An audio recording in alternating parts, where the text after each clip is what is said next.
Assalamualaikum warahmatullahi wabarakatuh. Ya, selamat pagi anak-anakku kelas 10 A, B, dan D. Ya, selamat berjumpa kembali walaupun kita tidak tatap muka secara langsung, tapi kalian bisa berjumpa dengan suara saya ya. Nah, pada kesempatan kali ini saya akan melanjutkan materi fisika kelas 10 yaitu bab 4 tentang impuls dan momentum. Kalian bisa sambil menyimak LKS kalian ya. Nah, pada kali ini saya awali dengan materi tentang impuls. Nah, ini materi yang pertama. Nah, untuk impuls, apa itu impuls ya? Nah, impuls bisa kita lambangkan dengan I, yang mana bisa kita artikan sebagai hasil kali antara gaya dengan selang waktu. Nah, sebelum saya berikan rumusnya, coba kalian pahami contoh ini. Misal ada seseorang yang menendang bola dengan gaya tertentu. Nah, ini gaya tertentu sampai bola tersebut memantul pada tembok sampai sini. Nah, nanti antara orang menendang ini sampai tembok ini ada waktu yang dibutuhkan atau delta T. Nah, pada kasus kali ini kita bisa mencari nilai impulsnya, yaitu bagaimana? Nah, inilah rumus impulsnya, yaitu perkalian antara gaya dengan selang waktu. F kali delta T. Impuls sama dengan F kali delta T, yang mana impuls sendiri artinya I artinya impuls. Satuannya apa? Nanti. Nah, F sendiri adalah gaya, yang mana satuannya adalah Newton, sedangkan delta T adalah waktu, yang mana satuannya adalah sekon, sehingga impuls adalah satuannya Newton sekon. Nah, materi impuls cukup simpel seperti ini ya. Kemudian langsung lanjut ke materi berikutnya, yaitu materi tentang momentum. Nah, untuk materi ini, materi momentum, coba kalian lihat gambar ini. Misal ada sebuah mobil yang bergerak dengan kecepatan tertentu. Misal mobil ini bergerak ke sana, ke kanan dengan kecepatan tertentu. Kecepatan itu lambangnya V. Mobil ini adalah memiliki massa. Nah, jika ada kasus seperti ini, ada sebuah benda yang memiliki massa dan bergerak, nanti kasus semacam ini bisa kita cari momentumnya dari mana? Nah, dari momentum sendiri, ini adalah lambangnya P kecil. Momentum bisa kita cari dari perkalian antara massa dengan kecepatan, sehingga rumus momentum itu seperti ini. P sama dengan M kali V, dengan catatan P sama dengan momentum, M itu artinya massa, dan V ini artinya kecepatan. Coba kita cek satuannya. Massa satuannya adalah kilogram, sedangkan kecepatan satuannya meter per sekon, sehingga momentum sendiri satuannya apa ya? Ini kali ini, kilogram meter per sekon. Nah, yang perlu kalian perhatikan bahwa momentum P ini merupakan besaran vektor.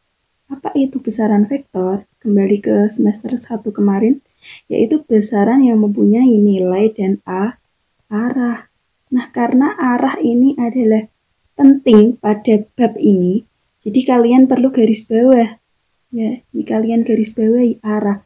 Nah, contohnya seperti apa? Contoh seperti ini. Ini contoh. Jadi ketika disuruh mencari momentum beberapa benda. Contoh yang pertama, ada sebuah mobil. Ini mobil yang pertama. Dia bergerak ke kanan. Dia punya massa 1, kecepatan 1. Kemudian mobil 2. Nah, ini sama. Bergeraknya sama ke kanan juga. Ini mobil 2, M-nya berarti M, 2, V-nya V2. Berarti mobil 1 punya momentum 1, mobil 2 punya momentum 2. Nah, bagaimana mencari P total? P total sama dengan Karena arahnya ini diperhatikan, nah kalian lihat arahnya ini searah. Kita sepakat bahwa yang ke kanan itu plus, berarti keduanya memiliki P yang positif. Berarti tinggal P1 ditambah P2. Ini kalian cari satu persatu. P1 M1 V1, P2 M2 V2. Jadi seperti ini. Nah, untuk kasus berikutnya, jika arahnya berlawanan, misal ini mobil 1, M1 P1, mobil 2 dia ke kiri. Nah, ini P2 berarti M2 ini V2. Oh, ini maaf, ini V1. Nah, bagaimana untuk mencari P totalnya? Apa yang membedakan dengan yang pertama? Yang membedakan adalah arah. Lihat, yang pertama tadi sama-sama ke kanan sehingga P-nya sama-sama positif. Untuk yang kasus kedua, yang satu ke kanan, nah yang ini plus. Tapi yang satu ke kiri, V-nya berarti negatif. Sehingga P totalnya yang ini plus P1, yang 2 min P2. Nah ini. Begitu pula dengan kasus yang ketiga, jika arahnya seperti ini. Ini momentum yang pertama, ini benda 1. Dia punya massa 1, V1. Nah, untuk benda yang kedua, dia tidak searah, segaris lurus. Bukan, tapi contohnya dia saya buat ke atas. Nah, ini V1, ini V2, ini M2. Berarti dia punya momentum B2. Bagaimana cara mencari P totalnya? Nah, mudah. Jadi jangan kalian buat sulit. Kalian ingat saja vektor waktu kelas 10. Nah, itu kalau saya gambarkan, itu kan seperti ini. Yang satu ke kanan, yang satu ke atas. Nah, ini ada sudut tertentu. Berarti kita hanya perlu mencari resultan vektor. Caranya bagaimana? Ingat rumusnya, yaitu akar P1 kuadrat ditambah P2 kuadrat ditambah 2 kali P1 P2 kali cos theta. Nah, ini rumusnya. Jadi pengaruhnya pada sudut. Jika sudutnya 90, jika cos theta-nya 90, cos 90 itu berapa? 0. Jadi kalau ini cosnya 90 atau tegak lurus, berarti rumus P totalnya cukup akar P1 kuadrat ditambah P2 kuadrat. Jadi ini nanti jadi rumus seperti Pythagoras. Ini ya contoh-contoh dari momentum secara umum. Nah, berikutnya materi yang ketiga. Langsung saja. Ini materi hubungan antara impuls dengan momentum.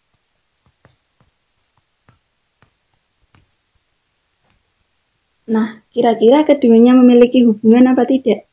Nah, kalian ingat saja dulu waktu semester 1, ketika kalian saya suruh mencari kesetaraan besaran, ternyata impuls dan momentum memiliki dimensi yang sama. Berarti bahwa impuls dan momentum ini memiliki hubungan atau memiliki hubungan memang. Nah, hubungannya apa? Nah, hubungannya nanti seperti ini. Bahwa impuls itu bisa kita artikan dengan perubahan momentum. Nah, ini yang perlu kalian garis bawah. Impuls sendiri bisa kita lambangkan dengan I. Perubahan momentum lambangnya adalah delta P. Ini secara simbolnya. Dengan arti bahwa perubahan momentum itu ada dua, yaitu ada momentum awal, atau saya lambangkan dengan P1, ini artinya momentum awal. Ada P2, yaitu momentum akhir. Nah, berarti kalau kita jabarkan, I itu sama dengan nanti P2 min P1, momentum akhir dikurangi momentum awal. Kita jabarkan lagi P2 sendiri tadi rumusnya P adalah M kali V, M2 kali V2 min P1, M1 kali V1. Nah, karena M-nya ini sama, sehingga kita tidak perlu menyimbolkan 2 atau 1, cukup M, bisa kita tuliskan M kali V2 min V1. Inilah rumus impuls sama dengan perubahan momentum. Kalau kalian butuh penjabaran impuls lagi, misal yang ditanyakan adalah gaya, nah ini cukup I sama dengan F kalikan delta T sama dengan M kali V2 min V1. Inilah rumus akhir dari hubungan antara impuls dengan momentum. Nah, bisa dipahami ya.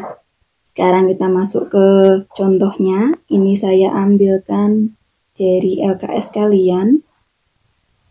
Kalian bisa ngecek dari soal yang pertama nih. Maaf. Nah ini soal latihan yang pertama. Sebuah bola dengan massa 50 gram. Ini massa yang pertama. Misal diketahui massanya berapa ya? 50 gram. Ingat satuannya masih gram, kalian ubah ke kilogram. Jadinya berapa? 1, 2, 3. 0,05 kilogram. Dilemparkan mendatar dengan kecepatan 6 ke kanan. Jadi ini kecepatan awalnya ke kanan, sehingga menjadi V1-nya 6 meter per sekon. Bola mengenai dinding dan dipantulkan dengan kecepatan 4 ke kiri. Ingat, ke kiri berarti nanti apa bedanya dengan yang pertama? Arahnya berlawanan, berarti kita kasih tanda negatif. Jangan lupa ya, min 4 meter per sekon.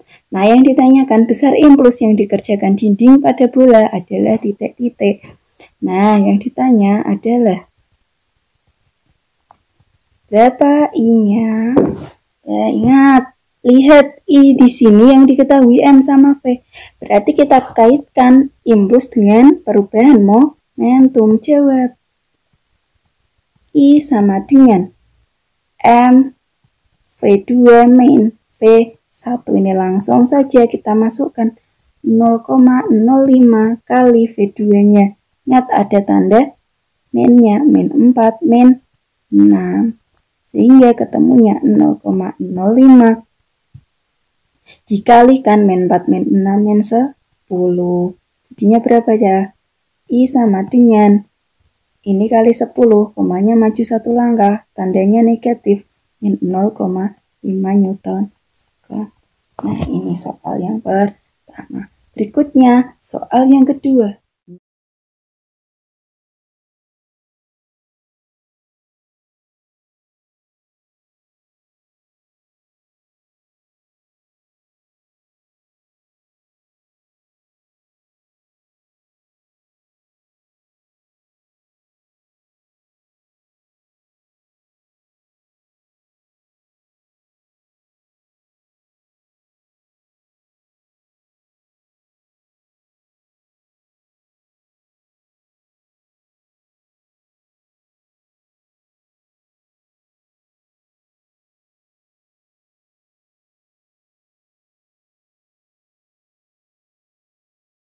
Perhatikan gambar berikut. Nah, ini gambarnya saya lengkapi.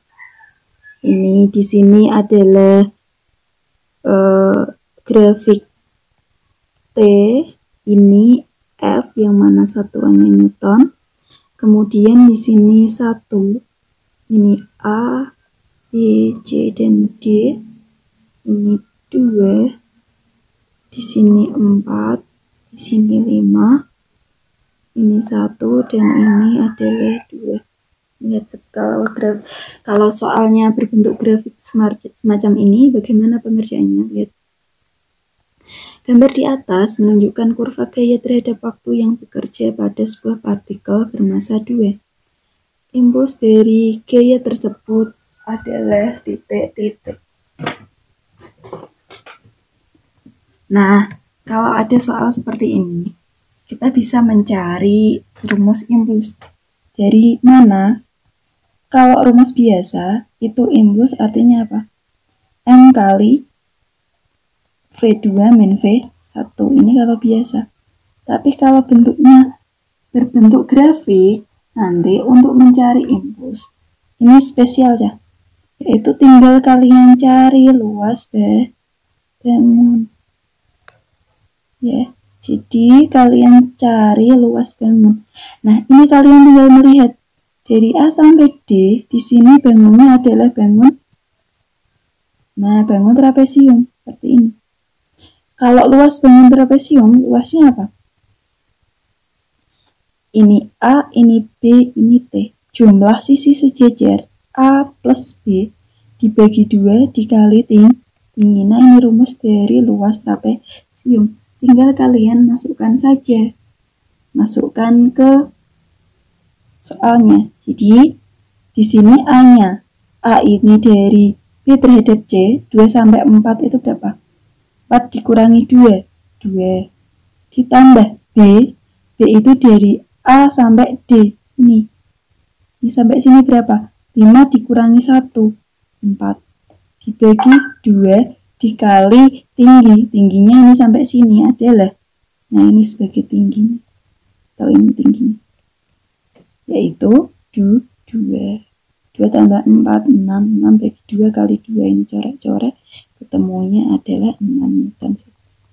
Ya, udah kan? Untuk mencari impuls pada sebuah kurva atau grafik. Nah, selanjutnya kita masuk ke contoh soal nomor 3. Ini, sebuah bola sepak menggelinding ke arah barat. Nah, dengan kecepatan 2 meter per sekon. Ingat, pertama arahnya ke barat. Kecepatannya berapa? 2 meter per sekon. Kemudian seorang anak menendang bola dengan arah yang sama. Oh, ini kecepatan yang pertama, arah yang sama, artinya dia sama dengan yang pertama, tandanya ini. Yang pertama plus, yang kedua juga plus. Sehingga V2-nya berapa aja? 10 meter per sekon. Jika lama waktu kontak anak tersebut dengan bola 0,1, ini waktunya 0,1 sekon, dan massa bola 600 gram. M-nya sama dengan 600 gram. Ingat, masih gram, ubah ke kilogram, dibagi 1000, jadinya 0,6 kilogram. Tentukan gaya yang diberikan oleh anak saat menendang bola. Yang ditanya adalah F. Nah, lihat, kalau soalnya semacam ini, bagaimana jawabnya? Jawab, tinggal kita kaitkan, ada V, ada M, ada FT. Berarti ada kaitan antara impuls dengan perubahan momentum. Rumusnya jadinya apa? F kali delta T sama dengan M kali V2 min V1. F-nya ditanyakan, delta T-nya 0,1, M-nya adalah 0,6, V2-nya 10 min V1-nya 2. F kali 0,1 sama dengan 0,6. 10 dikurangi 2, 8. F sama dengan 0,6 kali 8 dibagi 0,1. Berapa ketemunya? Ini dicoret, ketemunya 6 kali 8, 48 Newton. Inilah jawabannya.